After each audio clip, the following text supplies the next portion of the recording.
There were a few physios there and they were analysing somebody on a treadmill, and I don't know, I looked at them and I saw what they were doing and I just thought, that's what I want to do. I worked in the UK as a physio and then in Germany as a physio, and they were all great experiences. Physio is someone who can assess, diagnose and treat a person who has pain, tightness or injury in their body. You would just, from the minute somebody walks in the room, you actually see the level of pain. Already been through a few years of pain, you've got to really gain their trust and you've got to be their inspiration. Definitely your day will include lots of note taking because it becomes a legal document. A lot of people on a higher income earlier if they perform. Position in hospital was about 190,000.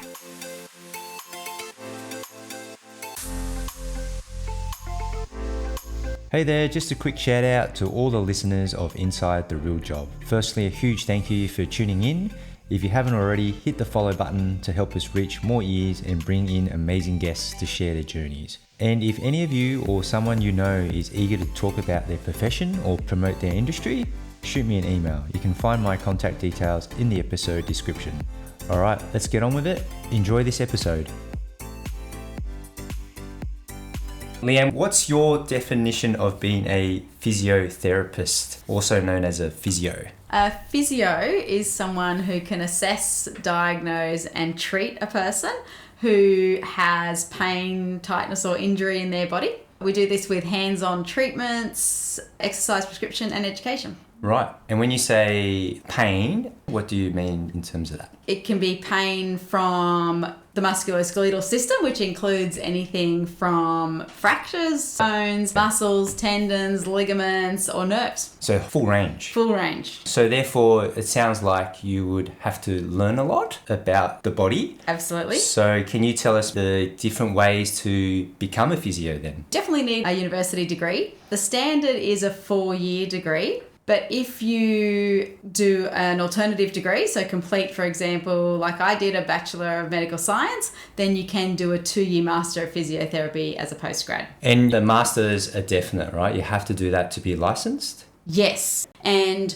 if you don't want to go to uni or you're not ready to go to uni yet, there is a role called a physiotherapy assistant, and you will need to research this a little bit more, but it is a TAFE course, and then that allows you to work alongside a physio. So in whichever setting you choose, you can work alongside a physio under the guidance of a physio, but still working with your patients and learning. And over time, you probably get credits for the hours and be able to move into a uni degree. I would have to say it gives you that opportunity. Yeah. And Leanne, with a degree, can you give us a visual what that looks like in terms of what do you do first couple of years versus in your masters? It may be a little bit different now because I know a lot of uni lecturers now record their things and you can do a lot of the theory at home. But for me, it was definitely sitting in a lot of theory lectures. We had to learn everything about the body, but also cadavers. We had to go into, actually seeing dead bodies and going in and just seeing where all the muscles attach and seeing the tendons and being able to name all that sort of thing. So a lot of learning that way. And then depending on your degree, the course that I chose to do, which ended up being at the University of Queensland, and I went there for this in particular,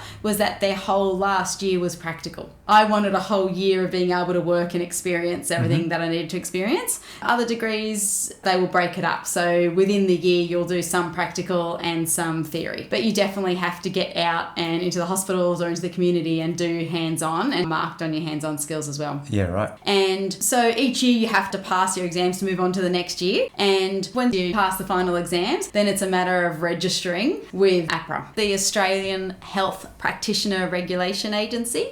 All health practitioners fall under this banner and they make sure that everybody is following the rules, and they're the body that actually gives you your registration every year. So do they do any monitoring throughout the year? Do you have to keep any accreditation or skills up every year to keep your license? Yes. Sorry, and is it a license? Yeah, I call it registration. Okay. So yes, once a year you need to pay for your registration. So I think it's anywhere between $150 and $200 for the registration. And you aren't monitored throughout the year, but then before you register, they ask you questions about your year. So you have to be insured. You have to have done a minimum of 20 hours of education. They want to know that you you're actually working in the industry for a minimum of 15 hours a week. They don't want people taking big breaks from the profession and then coming back without the same skills. And there's a few other things, making sure that no one's made any complaints against you don't have any outstanding things, etc. Makes sense. And you mentioned the 20 hours of learning. Is that just theory? So the CPD stands for Continued Professional Development, and there's some courses that say do our course and it contributes to this many points. It can be practical, it can be within your own physiotherapy practice. So that's something most private practices will do in services. So whether it's weekly or fortnightly, you will get together as a team and someone will present something to the whole team, and that becomes part of your CPD. Or they might call in somebody external and pay them to present something to you as a group. Excellent. And what is a typical day of a physio? So most of my experience has been in the private practice setting. That involves back-to-back, meaning one after the other, normally half-hour sessions where someone will come in, either a new patient or a follow-up patient, and you need to diagnose, assess, and give advice. Or if it's a return client, you need to assess, treat, and reassess, making sure that you've always got an improvement. Normally, in the private practice setting, most clinics now also do some form of exercise. Some have a full gym setting, right, or most have now moved towards a clinical Pilates setting. So that can involve teaching mat classes, teaching small groups, or using full Pilates equipment. Definitely your day will include note taking, and lots of note taking because it becomes a legal document. Some people like to treat and then complete notes and then treat and complete notes, but most of the time, if you're quite rushed, you'll find you're doing a lot at the end of the day. It'll include everything that you've done with a patient, any doctor's letters, referrals, making calls, things like that. So if you have a routine day, you always leave like an hour free to catch up on your notes and phone calls? Yeah, that's probably fair. Mm-hmm. Okay, and can you break down that whole diagnose and treatment? Like what's involved? Are you getting them to do exercises depending on what the injury is, and is that how you assess people? Definitely. So let's just say some lower back pain. Get to see a lot of people with low back pain if you're in the community private practice. You would just, from the minute somebody walks in the room, you're seeing how they move, if you can actually see the level of pain, and then you'll sit down with them and discuss when the pain started, how long it's been there for, and just all the background and necessary information there. And then with the lower back, you go through a whole range of movement sequence. There's different things you need to do depending on if there's neural symptoms, nerve symptoms, and depending on what movement they have or where the pain's being produced, you can then decide whether the pain's coming from muscles, whether it's coming from the joints in the lower back, and then you can begin your treatment from there. And something that I don't think a lot of people realise is that physios work on the spine. They actually work on the joints. Mm-hmm. So we call it mobilisation of the spine. And some physios are also trained to manipulate the spine. You will do a treatment, so it could be muscle releases, it could be joint releases, and it could be neural mobilizations. Then you reassess the client. So at minimum, you want them to walk out with more range of movement, or teach them exercises to stabilize, and always give them education about their condition, so they're always walking away with something to do before they see you again. Oh, that's interesting. So you explained what a typical day looks like. Is it quite physical on your body? Yes. You are definitely on your feet for most of the day. Like there's a physical demand, but also the mental demand. Depending on what type of physio you're in will depend on how much you actually put your hands on clients and how much you work with them. Or it might be that you're doing more exercise or education, but either way, it's still demanding. Quite physical. So to be a physio, you probably have to be quite health conscious yourself. Definitely. And I just remembered something that is just so funny. But I thought that if I didn't get into physio, I would become a teacher. And I remember I had hurt my knee and somebody said to me, oh, you can't be a PE teacher because you need to be super fit. Your knee probably won't handle it. And then so I just put all my energy into physio and I didn't even apply to be a PE teacher. And then I was just laughing later because I thought no one told me how physical physio would be. Right, there you go. Yeah, my knee's fine, by the way. Oh, excellent. Good to hear. And talking about stories, What are the things that you've really enjoyed being a physio? It's definitely making a difference in people's lives. And the more experience that I add, or the more experience you get, the more you can impact people's lives. You just do it with so much confidence. Somebody walks through the door and I know that I can help them. I know they're going to walk out and that I've impacted their life. So it's an incredible feeling. Yeah, for sure. And what about something that's not so enjoyable? Apart from maybe being on your feet all the time, is there anything else that you feel that people probably should consider or think about before aspiring to be a physio? If you're doing full-time role in a private practice, then you're probably seeing about 75 patients a week minimum. It can be really physically and mentally demanding. So you just need to look after yourself. And for most health professionals across the board, they don't do that until it's too late. So that's just something to keep in mind. And it might be that you want to break up the hands-on and make sure that when you're doing the job that it's not all one-on-one, so that you do get that little bit of a break. The admin and the legal aspect, we already mentioned that. I've never been impacted by it, but I know others who have been, because you just need to be really careful and really on the ball, staying very professional, but also forming relationships with people and getting them to trust you and getting them to, work as a team with them to get them well. And then I guess the other thing is that a lot of people listening will want to become a physio just to work with high-level sports teams. Right. And the reality is there's so many different types of physio, and that's a very, very small part of physio, and there's small opportunity to work with the elites.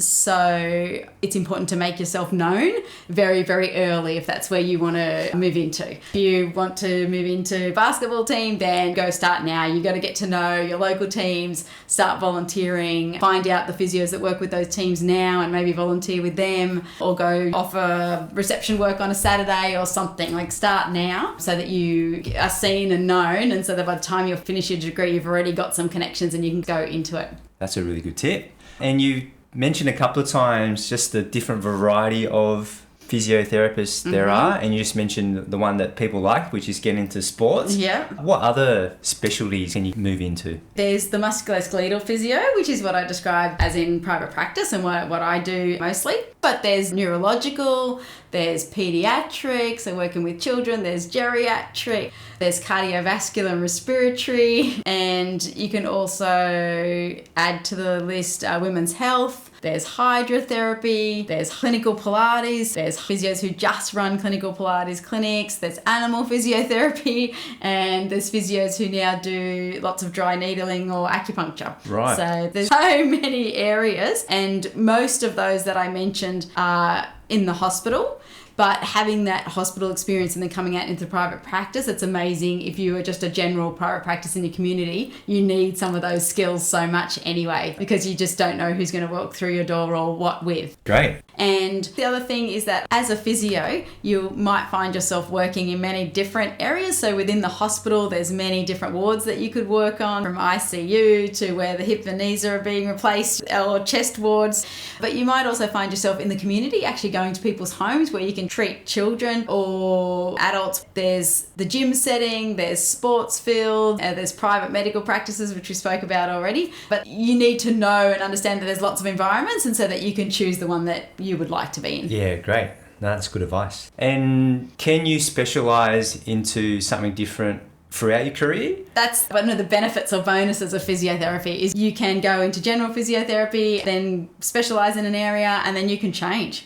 So I've worked with the majority musculoskeletal patients. I've been with the elite athletes, and I've done the hospital setting for a short time. So you can just move around. So a lot of opportunities. A lot of opportunities. So you could even just start as in general, as a physio, and then get a few years of experience, and then over time you can actually specialise in multiple other things. Absolutely. And that's a good idea as well, because unless you've tried out different things, sometimes you won't actually know if you enjoy doing them. Yeah, that's very true. Yes. What about salary? If I was a brand new physio, just finished, got first full-time job as a physio, what's the range I would be potentially looking at? So I did look this up to make sure I had the right thing. You. So if we're talking Australian dollars, you're actually on about $70,000 a year in the hospital setting, and it's probably very similar in the private practice setting for the first year. And then every year that will increase. And I was actually surprised to see that the maximum in hospital, but this is very, very high up, like the highest position in hospital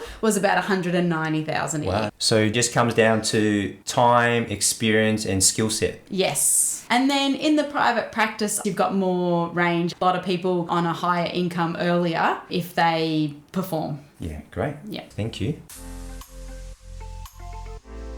Hope you enjoyed that episode with Leanne. The importance of genuine interest in the medical field, particularly in the movement of body, was definitely a key standout for me. Curiosity and the desire to help individuals find relief from pain was also highlighted as essential qualities for becoming a successful physiotherapist.